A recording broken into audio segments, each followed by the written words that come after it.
Hi అండి, welcome to Amalapuram రుచులు. ఈరోజు నేను బీరకాయ శనగపప్పు మసాలా కర్రీ ఏ విధంగా చేసుకోవాలో చూపిస్తున్నానండి. సో దానికోసం ముందుగా చేతులు అవి చూసుకుని చక్కగా కట్ చేసి పెట్టుకున్నటువంటి బీరకాయ ముక్కలు అనమాట. ఉల్లిపాయ, పచ్చిమిరపకాయ, కరివేపాకు కొంచెం బాగా వేగాలండి. ఇప్పుడు ఇందులో పసుపు, అలాగే మీ టేస్ట్కి తగ్గట్టుగా సాల్ట్ యాడ్ చేసుకోండి. ఇప్పుడు కాస్త బాగా కలుపుకొని అంతా కలిపి బాగా వేసుకోవాలండి. ఉల్లిపాయ వేగింది కదండి, ఇప్పుడు ఇందులో మనం కట్ చేసి పెట్టుకున్న 2 టమాటాలను యాడ్ చేశాను. టమాటో అంతా కూడా చక్కగా సాఫ్ట్గా అవ్వాలి. మూత పెట్టుకుని మగ్గించుకుందాం. ఉల్లిపాయ, టమాటా అంతా చక్కగా వేగింది కదండి, ఇప్పుడు ఇందులో మనం కట్ చేసి పెట్టుకున్నటువంటి బీరకాయ ముక్కలు యాడ్ చేసేసుకుందాం. ఈ బీరకాయ ముక్కలు కూడా మగ్గిపోయే వరకు మూత పెట్టుకుని మగ్గబెట్టుకుందాము. ఇవి పచ్చి శనగపప్పు అండి. ముందుగానే ఒక 2 విజిల్స్ వేయించి పక్కన పెట్టుకున్నాను. ఇప్పుడు ఇవి మనం కర్రీలో యాడ్ చేసేసుకుందాం.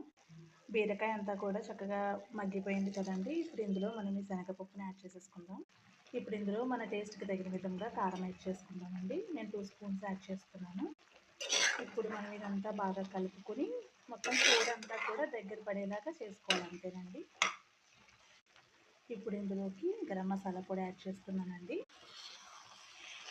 ఇందులో కొంచెం వాటర్ అనేది ఉంది కదండి, వాటర్ అంతా కూడా మనకి ఎగిరిపోయేలాగా కూర దగ్గర పడేలాగా మగ్గించుకోవాలి. మనకి కూరలో వాటర్ అంతా కూడా ఎగిరిపోయిందండి. సో కర్రీ అయితే ఈ విధంగా ప్రిపేర్ అయిందనమాట.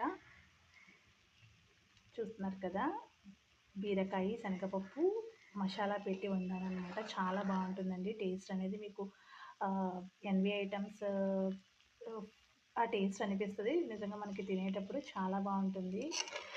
ఖచ్చితంగా ఈ రెసిపీని అందరూ ట్రై చేయండి. బీరకాయతో ఇప్పుడు కామన్గా మనం పప్పు బీరకాయ, బీరకాయ పచ్చడి, బీరకాయ పోపు, సో ఇవే పెట్టుకుంటాం కదా.